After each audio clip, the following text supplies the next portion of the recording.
How to grow small capital in trading. अगर आपके पास limited capital है, छोटा कैपिटल है, मान के चलिए 10 से 15 हज़ार रुपये के आसपास, तो आप इस 15 हज़ार को किस अप्रोच के साथ ग्रो करना पसंद करोगे?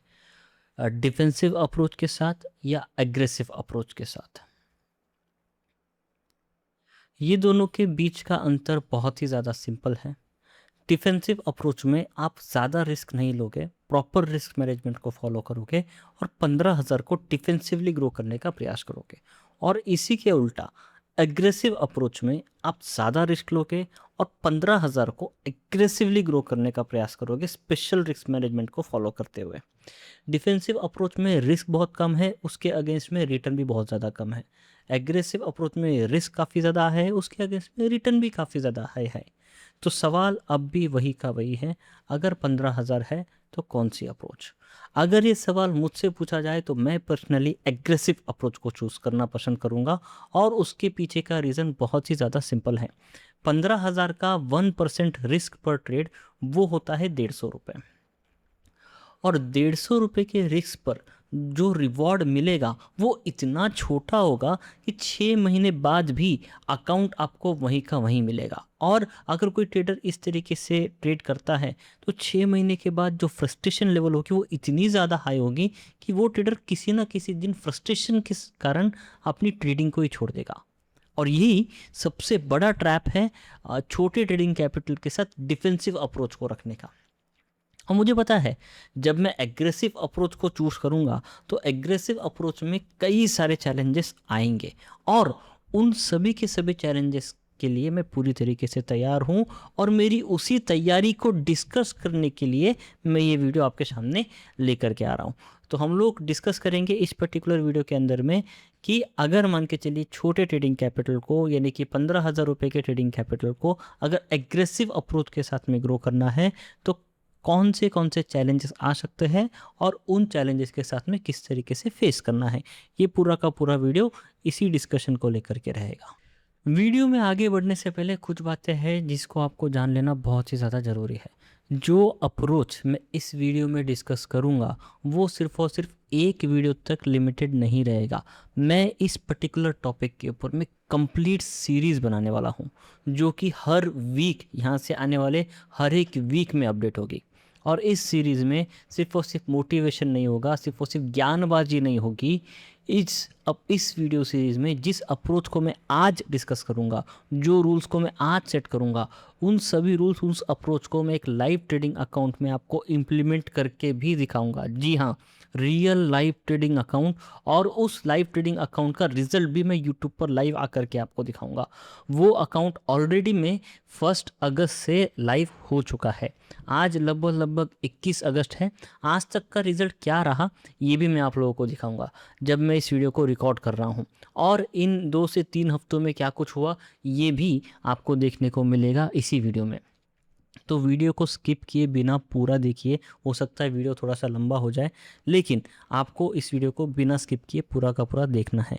और जो लोग मुझे पहले से जानते हैं उन्हें पता है 2017 में ही मैंने लाइव ट्रेडिंग को शुरू किया था यूट्यूब पर, राइट।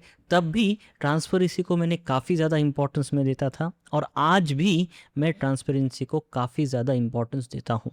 और जो लोग ये जानते हैं वो ये भी जानते हैं कि 2021 के बाद मैंने वीडियोस को अपलोड करना बंद कर दिया था। मैंने कभी भी अपने व्यूवर्स को रीज़न नहीं बताया कि क्यों मैं वीडियोस को अपलोड करना बंद कर रहा हूँ। आज मैं बताता हूँ।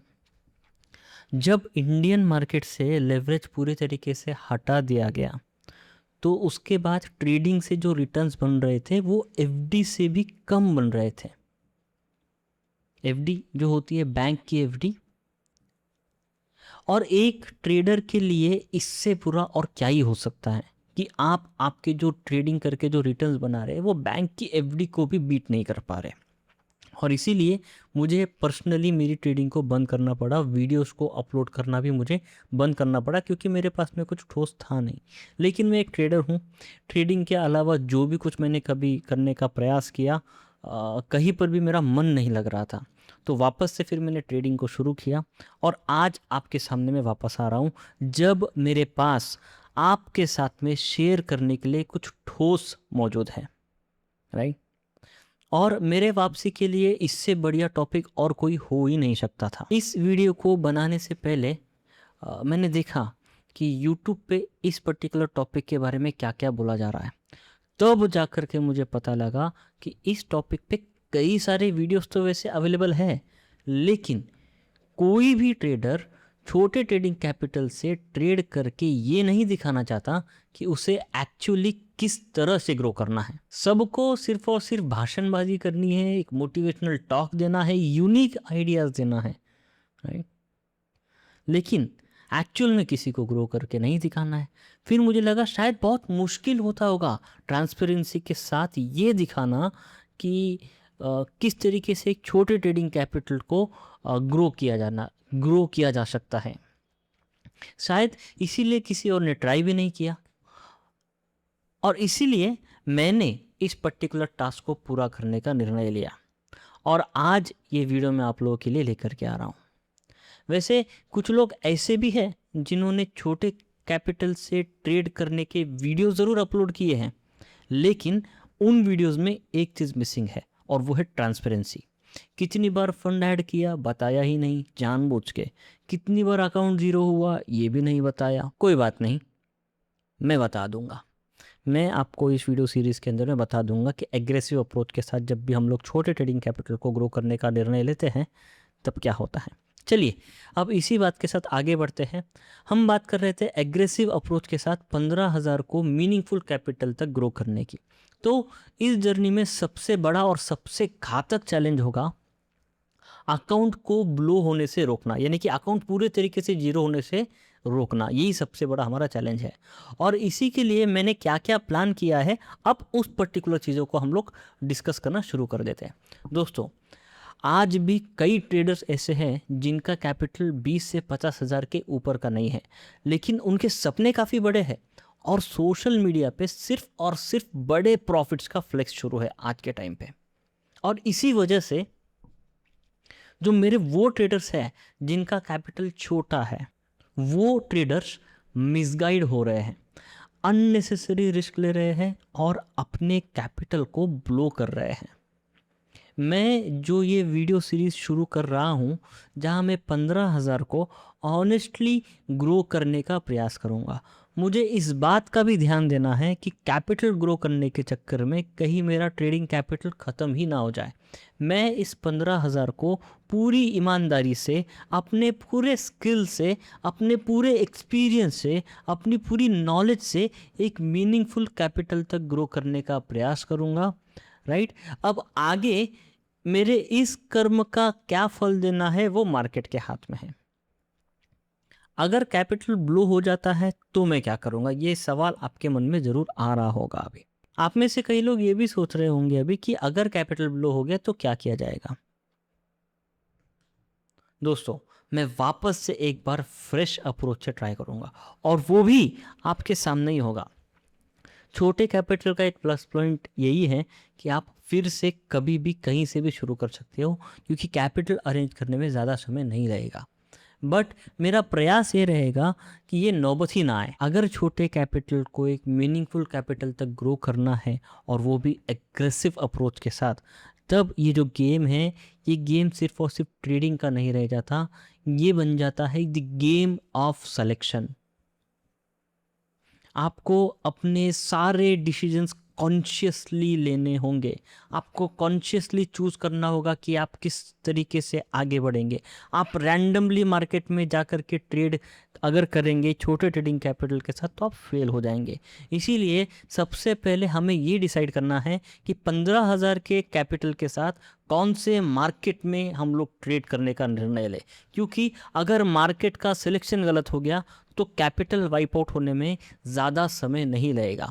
हमारे पास, क्योंकि हमारा ट्रेडिंग कैपिटल छोटा है, तो हमारे पास में ज़्यादा विकल्प नहीं है।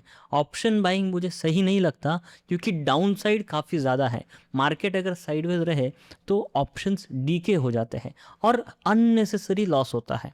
अब आप बात करते हैं फ्यूचर्स की, तो क्या हम लोग 15,000 से 2021 के बाद फ्यूचर्स ट्रेड कर सकते हैं?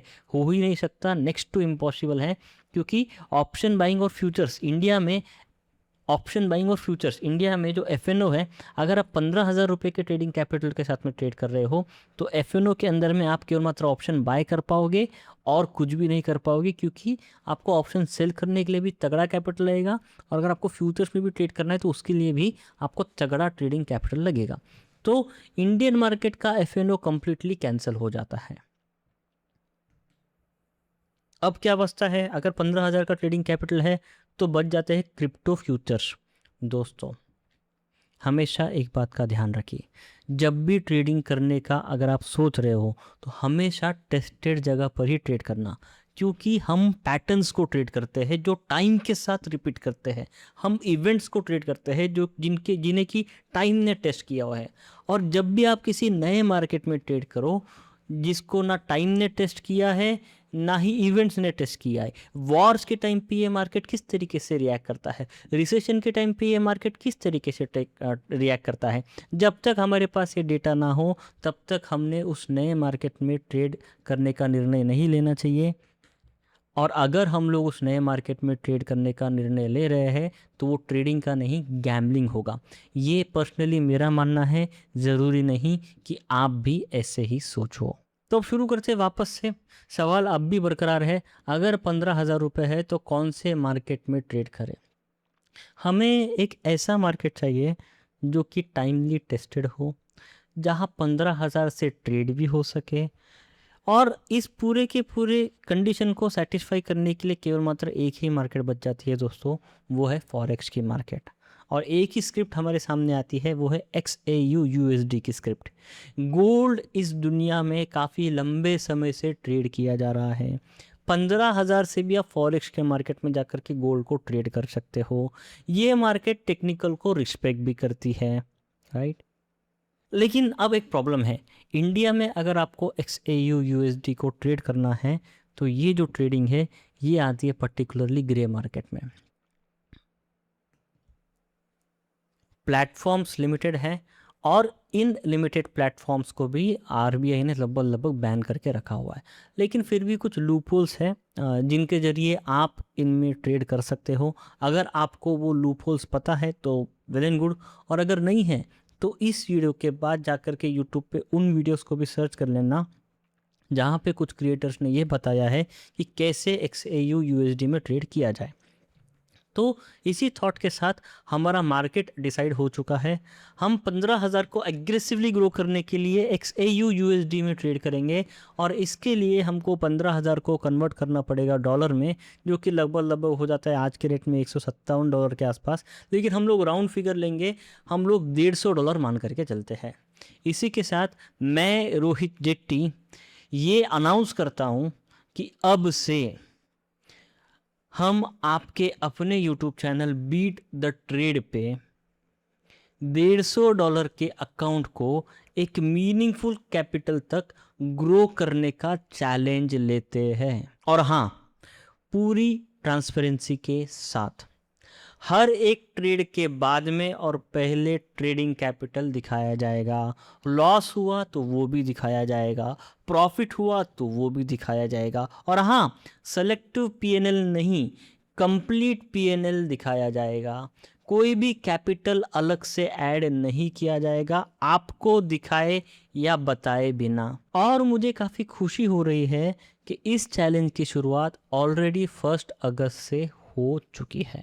मैं ऑलरेडी $150 एक रियल MT5 अकाउंट में ट्रांसफ़र कर चुका हूं और एग्रेसिव अप्रोच के साथ मैंने ट्रेडिंग भी शुरू कर दी है।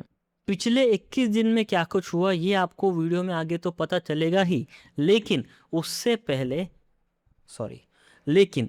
पहले कुछ और पॉइंट्स भी हैं जिनको हमको डिस्कस कर लेना बहुत ज़्यादा ज़रूरी है, राइट। तो चलिए, मार्केट तो ऑलरेडी में हमारा डिसाइड हो चुका है। अब समय आता है ये डिसाइड करने का कि कौन सी ट्रेडिंग स्ट्रैटेजी से इस मार्केट में ट्रेड करें, ताकि $150 का जो अकाउंट है हम लोग एग्रेसिवली बिना ब्लोअप किए ग्रो कर सके। मैं इस वीडियो में एग्जैक्ट ट्रेडिंग स्ट्रैटेजी तो रिवील नहीं करूंगा दोस्तों, क्योंकि मेरा मानना है ट्रेडिंग स्ट्रैटेजी जिससे आप ट्रेड करते हो वो आपकी खुद की डेवलप की हुई होनी चाहिए। किसी भी रैंडम ट्रेडिंग स्ट्रैटेजी को आपने फॉलो नहीं करना चाहिए। ऐसा मैं क्यों कह रहा हूँ?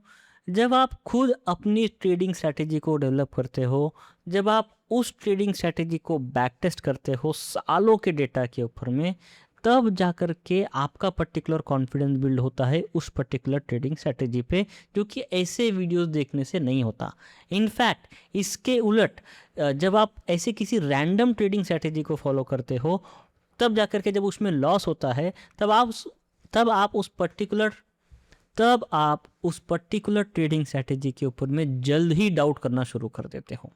और इसीलिए मैं पर्टिकुलरली इस बात को रिवील नहीं करूंगा कि मैं पर्टिकुलरली कौन सी ट्रेडिंग स्ट्रैटेजी को यूज़ करने वाला हूं। लेकिन हाँ, स्ट्रैटेजी किस तरीके की होनी चाहिए, कैसी होनी चाहिए, ये बात ज़रूर मैं आपको बताऊंगा।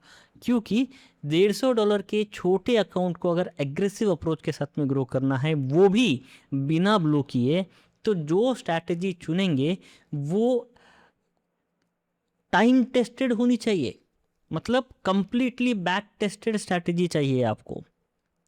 और उस स्ट्रैटेजी में बाय और सेल के रूल्स काफ़ी क्लियर होने चाहिए। आइदर ब्लैक और white, no grey area. Clear cut buy और सेल के रूल्स होने चाहिए। स्टॉप लॉस क्लियर होना चाहिए। ट्रेड एग्जीक्यूट होने से पहले ही आपका स्टॉप लॉस डिसाइडेड हो, ट्रेड एग्जीक्यूट होने से पहले ही आपका टारगेट डिसाइडेड हो, और स्ट्रैटेजी में नॉर्मल और A++ ट्रेड्स का क्लासिफिकेशन भी होना चाहिए। मतलब जब आप अपनी पर्टिकुलर ट्रेडिंग स्ट्रैटेजी के ऊपर में फिल्टर्स को ऐड कर लेते हो कि कब ट्रेड लेना है, किन कंडीशंस में ट्रेड लेना है, किन कंडीशंस में ट्रेड नहीं लेना है, जब आप इस तरीके के फिल्टर्स को ऐड करते हो, तो तब जा कर के आपकी पर्टिकुलर ट्रेडिंग स्ट्रैटेजी के A++ सेटअप बन जाते हैं। अब और ये तब समझ आता है जब आप स्ट्रैटेजी को ढंग से बैक टेस्ट करते हो। जब आपके पास में सारे डेटा पॉइंट्स होंगे, तब ऑटोमेटिकली निकल करके आएगा कि आपकी ट्रेडिंग स्ट्रैटेजी का वर्स्ट केस सिनेरियो क्या है। इसको मैं अच्छे से समझाता हूँ। WCS, वर्स्ट केस सिनेरियो क्या होता है? किसी भी ट्रेडिंग स्ट्रैटेजी की एक विनिंग स्ट्रीक होती है। विनिंग स्ट्रीक का मतलब यह है कि ये पर्टिकुलर स्ट्रैटेजी कितने ट्रेड कितने दिन लगातार प्रॉफिट्स देती है। लूजिंग स्ट्रीक एक पर्टिकुलर स्ट्रैटेजी का होता है, यानी कितने दिन लगातार लॉसेस हो सकते हैं। किन कंडीशंस में विनिंग स्ट्रीक आ रही है, किन कंडीशंस में लूजिंग स्ट्रीक आ रही है, क्या लूजिंग स्ट्रीक की जो कंडीशंस है वो कंडीशंस अवॉइडेबल है या नहीं। जब आपको ये पता चल जाता है, जो कि पता कैसे चलेगा, डेटा से पता चलेगा। डेटा कहाँ से मिलेगा? बैक टेस्ट से मिलेगा। तब जा कर के आप अपनी ट्रेडिंग स्ट्रैटेजी का वर्स्ट केस सिनेरियो निकाल पाओगे। और जैसे ही वर्स्ट केस सिनेरियो पता चले, तब समय आ जाता है ये कैलकुलेट करने का कि RPT यानी कि रिस्क पर ट्रेड कितना होगा। अब यहाँ से जो चीज़ें हैं ना दोस्तों, ये काफ़ी ज़्यादा इंटरेस्टिंग होने लग जाती है। जो स्ट्रैटेजी मैं यूज़ करने वाला हूँ, उसकी लूजिंग स्ट्रीक 5 ट्रेड से ज़्यादा नहीं है। यानी बैक टू बैक अगर मैं सारे फिल्टर्स अप्लाई करूँ और A++ ट्रेड पे मैं ट्रेड करूँ, A++ सेटअप पे मैं ट्रेड करूँ मेरी पर्टिकुलर ट्रेडिंग स्ट्रैटेजी से, तो 5 कॉन्जिक्यूटिव लॉसेस आज तक नहीं दिए हैं। लेकिन ये पास्ट का डेटा है और आगे समय के गर्भ में क्या है ये मुझे नहीं पता। और इसीलिए इस $150 के अकाउंट को एग्रेसिव अप्रोच के साथ ग्रो करने के लिए मैं रिस्क पर ट्रेड $15 का रखूंगा। यानी कि मेरा RPT कितना हुआ? $15। एग्रेसिव अप्रोच में भी मैंने अपने ट्रेडिंग कैपिटल को पूरा वाइप आउट होने के लिए 10 back to back consecutive losses का चांस दे रहा हूं।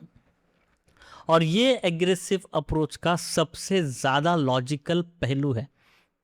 अगर आप बिना रिसर्च किए भी किसी रैंडम ट्रेडिंग स्ट्रैटेजी के साथ में ट्रेड करो, तब भी शायद ही 10 बैक टू बैक लॉसेस वाले ट्रेड्स आपको मिल सकते हैं।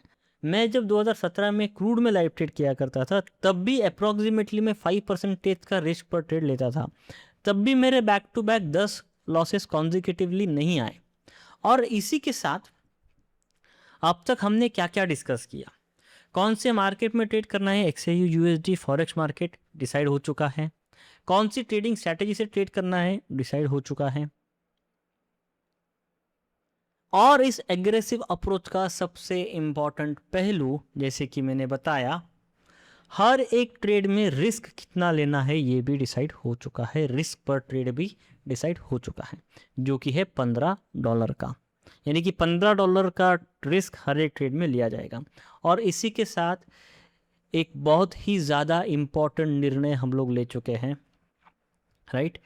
अब बात करते हैं स्टाइल ऑफ ट्रेडिंग की, कि कौन से ट्रेडिंग स्टाइल से इस छोटे ट्रेडिंग कैपिटल को एग्रेसिव अप्रोच के साथ में हमको ग्रो करने के लिए कौन सी स्टाइल को हम लोगों को चूज करना है। वैसे ट्रेडिंग कितने टाइप की होती है? Swing trading, intraday trading, scalping, right. 3 type के मोटा मोटी में ट्रेडिंग होते हैं। अब मैं इनमें से कौन सा ट्रेडिंग स्टाइल को चूज करूंगा ताकि मैं छोटे ट्रेडिंग कैपिटल को, यानी कि $150 के ट्रेडिंग कैपिटल को एग्रेसिव अप्रोच के साथ बिना ब्लो अप किए ग्रो कर सकूं। तो सबसे पहले डिस्कस कर लेते हैं स्विंग ट्रेडिंग को। इतने छोटे कैपिटल से स्विंग ट्रेडिंग पॉसिबल ही नहीं है, क्योंकि जब ट्रेड्स होल्ड करोगे तब जाकर के स्वैप चार्जेस लेंगे। अभी स्वैप चार्जेस क्या होता है किसी और दिन, किसी और वीडियो या किसी और लाइव स्ट्रीम में डिस्कस करेंगे। और $150 में स्टॉप लॉसेस बड़े बड़े होंगे, जो कि स्विंग ट्रेडिंग को सूटेबल ही नहीं होंगे। इसीलिए स्विंग ट्रेडिंग को हम लोग कैंसिल कर देते हैं। अब बात करते हैं क्या स्कैल्पिंग किया जा सकता है? उसे भी कैंसिल ही मैं करना पसंद करूँगा, क्योंकि स्कैल्पिंग में आपको फास्ट निर्णय लेने पड़ते हैं, और फास्ट निर्णय लेते समय, जल्दी निर्णय लेते समय मार्जिन ऑफ एरर बढ़ जाने की पॉसिबिलिटी होती है। इसीलिए स्कैल्पिंग को भी मुझे यहाँ पर मैं कैंसिल करना पड़ेगा। तो स्विंग कैंसिल हो गई और स्कैल्पिंग भी कैंसिल हो गई, और मार्केट में सिर्फ और सिर्फ एक पर्टिकुलर ट्रेडिंग स्टाइल बच चुकी है, वही इंट्राडे, या मैं इसे कभी कभी इंट्रा आवर या इंट्रा सेशन भी कहता हूँ। ये मैं किस लिए करता हूँ ये भी शायद हो सकता है किसी और लाइव सेशन में मैं आपको बता दूँ। मतलब मेरे ट्रेड्स कुछ मिनट से लेकर के कुछ घंटों तक चलते हैं, और जैसे ही डे चेंज होने वाला हो मैं उससे पहले ही ट्रेड एग्जिट कर देता हूँ, अगर मेरा ट्रेड उतना लंबा चल रहा है तो, राइट। और ये स्टाइल मेरे पर्टिकुलर ट्रेडिंग स्ट्रैटेजी के साथ, मेरे रिस्क पर ट्रेड के साथ एकदम से फिट बैठती है, राइट।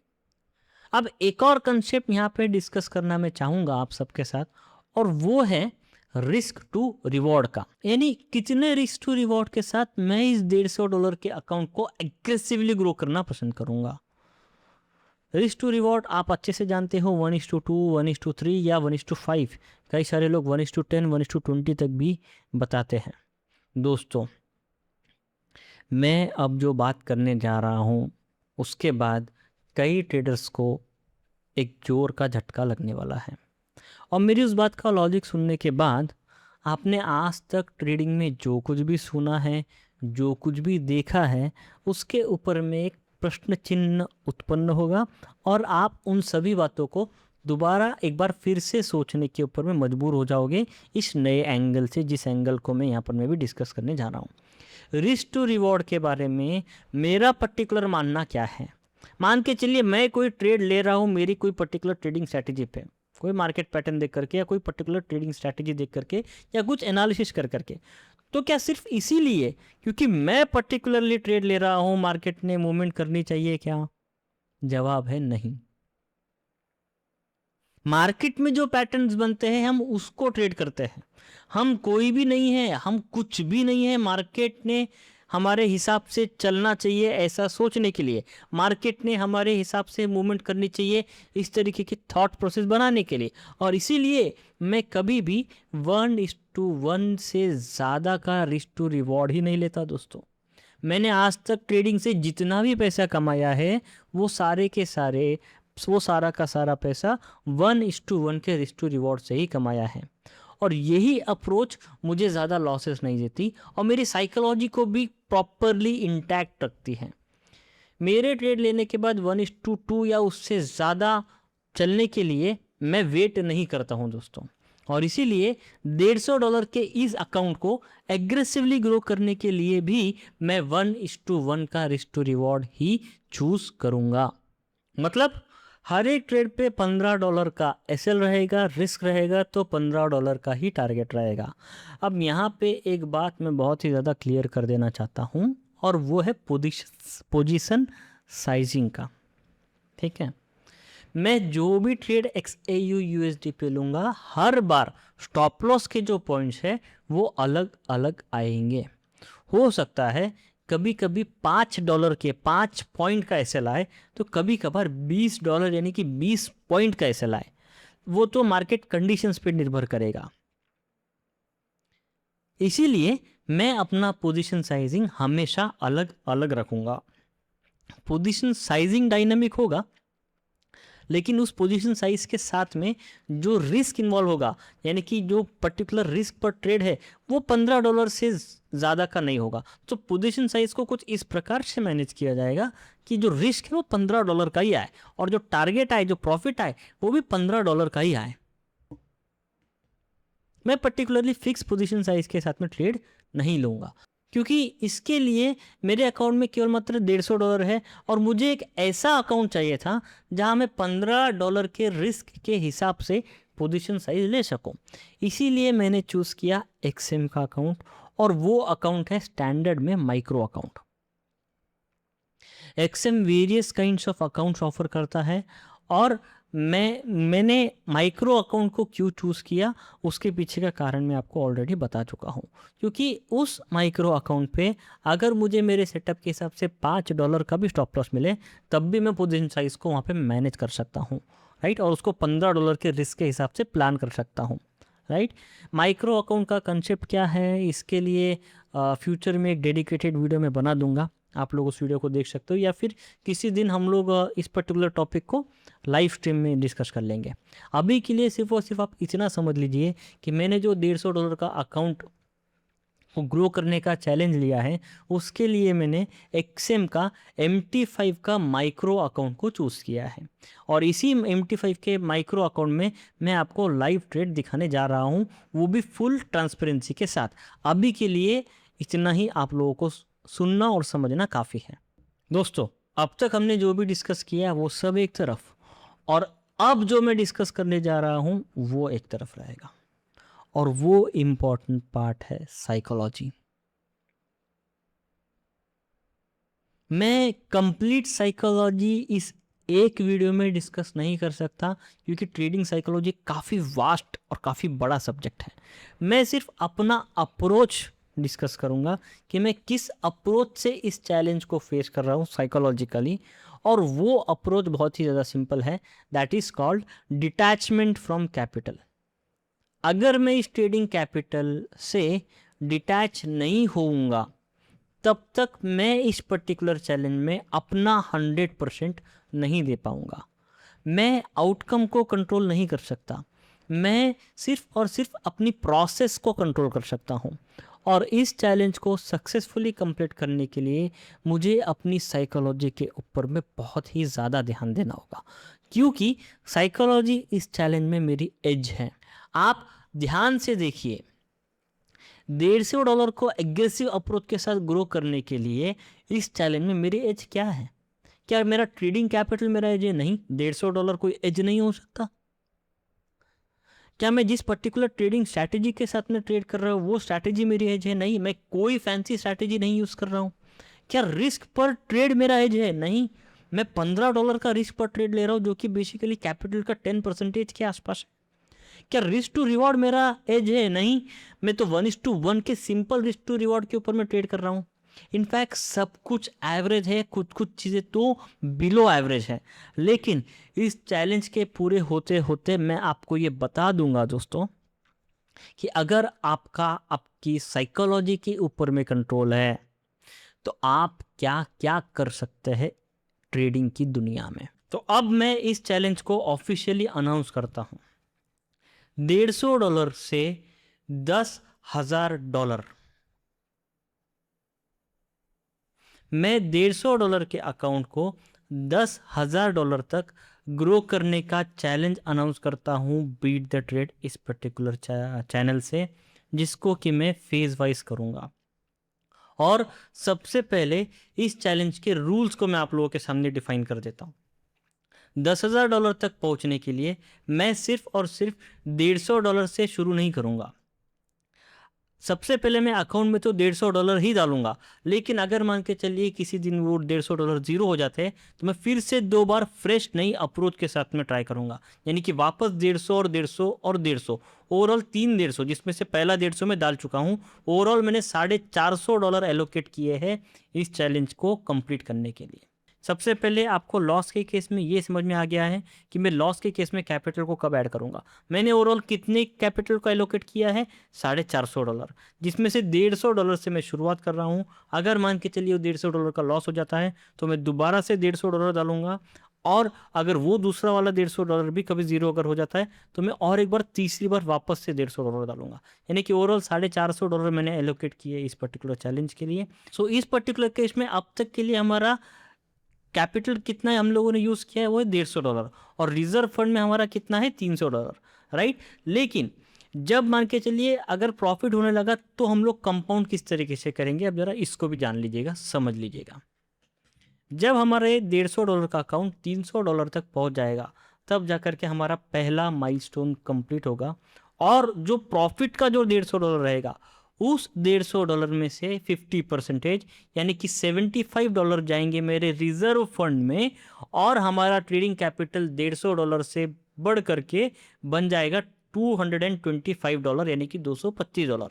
और जब ये $225 $450 हो जाएंगे तो जो प्रॉफिट का $225 है उसमें से 50% यानी कि $112.5 जाएंगे वापस से हमारे रिजर्व फंड में, और हमारा न्यू ट्रेडिंग कैपिटल होगा $225 प्लस $112.5 यानी कि $337.5। और फिर उसके ऊपर में हम लोग रिस्क मैनेजमेंट को करेंगे, और ये सिलसिला ऐसे ही चलता रहेगा जब तक हम लोग $10,000 तक नहीं पहुंच जाते। और जितनी बार हम लोग डबल करेंगे उतनी बार हम लोग रिस्क पर ट्रेड को डिफाइन करेंगे, वापस से चेंज करेंगे। दोस्तों ये काफ़ी हाई एम्बिशन वाला चैलेंज है, लेकिन ये चैलेंज सिर्फ और सिर्फ $150 का नहीं है, ये हर उस ट्रेडर का चैलेंज है जिसके पास अभी ट्रेडिंग करने के लिए काफ़ी छोटा या काफ़ी कम कैपिटल बचा है, लेकिन कुछ बड़ा आप करना चाहते हैं, कुछ बड़ा सोचते हैं, कुछ बड़ा करना चाहते हैं, कुछ बड़ा हासिल करना चाहते हैं। मैं आप सबके सामने जीतूंगा भी, हो सकता है हारूंगा भी, लेकिन मैं आप सबके सामने कहूँगा वो सिर्फ और सिर्फ होगा सच। और इसी के साथ चलिए अब मैं आप लोगों को दिखाता हूँ वो अकाउंट जहाँ से ये सब कुछ शुरू हो रहा है।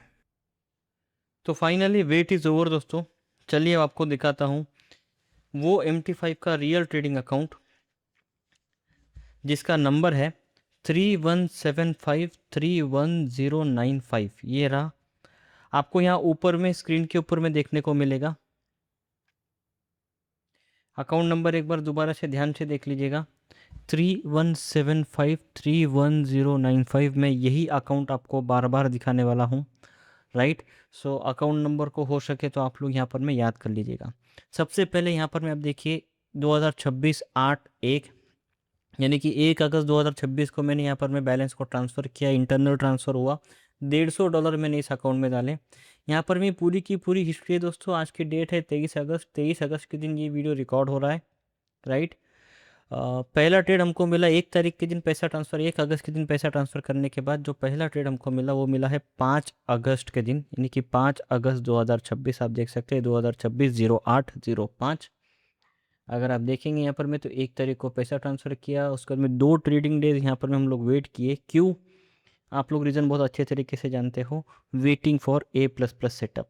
मुझे गोल्ड को करना था यहाँ पर मैं बाय, 0.83 लॉट से मैंने गोल्ड को यहाँ पर मैं बाय किया। 4206 पर मैंने पेंडिंग ऑर्डर लगाई थी, 4188 का मेरा स्टॉप लॉस था, और 4224 का मेरा यहाँ पर मैं टारगेट था, राइट। सो यहाँ पर मैं हुआ क्या, आप देखिएगा मेरा यहाँ पर मैं टारगेट अचीव हुआ 4224.02 पर, और इस पर्टिकुलर ट्रेड में मुझे $14.85 मिले। उसका अगला ट्रेड यहाँ पर बना 6 तारीख के दिन 6 अगस्त 2026। गोल्ड को मुझे सेल करना था, 1.36 लॉट से मैंने सेल किया, 4249 पर मैंने सेल किया, 4260 का मेरा स्टॉप लॉस था, और 4238 का जो है तो मेरा यहाँ पर मैं टारगेट था। इस पर्टिकुलर ट्रेड में भी मेरा टारगेट ट्रिगर हुआ और टारगेट हिट होने के बाद मुझे $15.67 यहाँ पर में मिल गए। तीसरा ट्रेड मुझे बाद में मिला, देखिए दोस्तों, 11 अगस्त के दिन, 11 अगस्त 2026 मुझे गोल्ड को करना था सेल। 0.75 लॉट से मैंने सेल किया। 4379.92 पर मेरा ये यहाँ पर मैं सेल हुआ। स्टॉप लॉस मेरा था 4374 का। बेसिकली ये stop loss modified stop loss है। एक्चुअल में जो स्टॉप लॉस लगाया था वो अलग था, वो 90 के आसपास में कुछ तो भी था, राइट। और यहाँ पर भी आप देखिए टारगेट मैंने लगाया था 4360 का। सो ओवरऑल आप अगर देखेंगे तो इस पर्टिकुलर ट्रेड में मुझे 4366.79 पर एग्जिट होना पड़ा। क्यों? क्योंकि उस दिन ट्रेड लेने के बाद काफ़ी टाइम बीत चुका था। ट्रेड ना ही तो मेरा मॉडिफाइड स्टॉप लॉस ट्रिगर कर रहा था और ना ही मेरा टारगेट के पास में ट्रेड आ रहा था और सेशन कंप्लीट हो रहा था। अकॉर्डिंग टू रूल्स मुझे यहाँ पर मैं एग्जिट करना था, जो कि मैं एग्जिट किया हूँ। और इस पर्टिकुलर ट्रेड में भी मुझे $9.85 का प्रॉफिट हुआ है। दोस्तों रूल्स को ऑलरेडी हम लोग यहाँ पर मैं सेट कर चुके हैं, वही सारे के सारे रूल्स को पूरे के पूरे जर्नी के दरमियान हम लोग फॉलो करेंगे। उसके बाद अगला ट्रेड मिला, आप देखिए 14 अगस्त 2026 को, राइट। पहला ट्रेड 5 अगस्त को, दूसरा ट्रेड 6 अगस्त को, तीसरा ट्रेड 11 अगस्त को, उसके बाद में चौथा जो ट्रेड मिला वो मिला 14 अगस्त को। गोल्ड को मुझे बाय करना था 1.07 लॉट से मैंने बाय किया। 4378.06 पर मेरी ये ऑर्डर एग्जीक्यूट हुई। 4369 का यहाँ पर मैं स्टॉप लॉस और 4392 का यहाँ पर मैं टारगेट, राइट। 4392 का टारगेट, 4378 के ऊपर में एंट्री। इस पर्टिकुलर ट्रेड में भी अगर आप देखेंगे तो $15.11 का मुझे यहाँ पर में प्रॉफिट होता है। उसके बाद अगला ट्रेड मेरा बनता है 17/8/2026 यानी कि 17 अगस्त के दिन। गोल्ड को मुझे करना था बाय, 1.07 लॉट मैंने यहाँ पर मैं किए बाय और प्राइस जिस पर ये एग्जीक्यूट हुआ वो था 4417.42। स्टॉप लॉस मेरा यहाँ पर मैं मॉडिफाइड स्टॉप लॉस आप लोगों को दिखा रहा है 4416 का। टारगेट मेरा यहाँ पर मैं था 4431 का और यहाँ पर भी मेरा जो मॉडिफाइड स्टॉप लॉस ट्रिगर हुआ 4416 का। यहाँ पर आप देखिए 4415.98 पर मेरा ये मॉडिफाइड स्टॉप लॉस ट्रिगर हुआ और $1.54 का मुझे यहाँ पर मैं इस पर्टिकुलर ट्रेड में लॉस हुआ, राइट। उसके बाद में अंतिम ट्रेड बना दोस्तों 20 अगस्त 2026 के दिन। गोल्ड को मैंने यहाँ पर मैं किया था बाय 0.83 लॉट से। 4486.06 पर मेरा ये ट्रेड एग्जीक्यूट हुआ। स्टॉप लॉस मेरा था 4478 का और टारगेट मेरा था 4504 का, राइट। और आप देखिए 4504.63 पर मेरा ट्रेड एग्जीक्यूट हुआ। जो स्टॉप लॉस है मॉडिफाइड स्टॉप लॉस दिखा रहा है और इस पर्टिकुलर ट्रेड में अगर आप देखेंगे तो मुझे प्रॉफिट हुआ $15.41 का। दोस्तों यहाँ से आगे जैसा मैंने बताया कि मैं सारे के सारे ट्रेड्स को डॉक्यूमेंट करूँगा। उस डॉक्यूमेंटेशन के दरमियान आपको ये भी पता चलेगा कि कहाँ पर मैं स्टॉप लॉस मॉडिफाई हुआ है, कहाँ पर मैं टारगेट हिट हुआ है, कहाँ पर मैं हम लोगों ने जल्दी एग्जिट कर दिया। ये 6 ट्रेड्स केवल मात्र शुरुआत है दोस्तों, आगे और बहुत कुछ होना बाकी है। आगे के सारे ट्रेड्स को मैं पर्टिकुलरली डॉक्यूमेंट करूंगा। ये ट्रेड भी वैसे कुछ ट्रेड्स इसमें से डॉक्यूमेंट किए हुए थे। देखिए मैं सिस्टम फॉर्मेट किया तो मैं कुछ ट्रेड्स रिट्रीव नहीं हो पाए।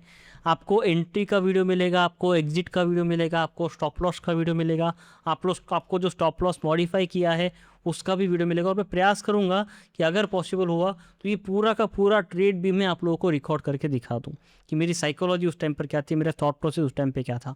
अभी के लिए इस पर्टिकुलर वीडियो में इतना ही दोस्तों। आप लोगों से अगले वीडियो में दोबारा से मुलाकात होगी। तब तक अपना और अपनों का बिल्कुल ध्यान रखिए। जय हिंद, वंदे मातरम।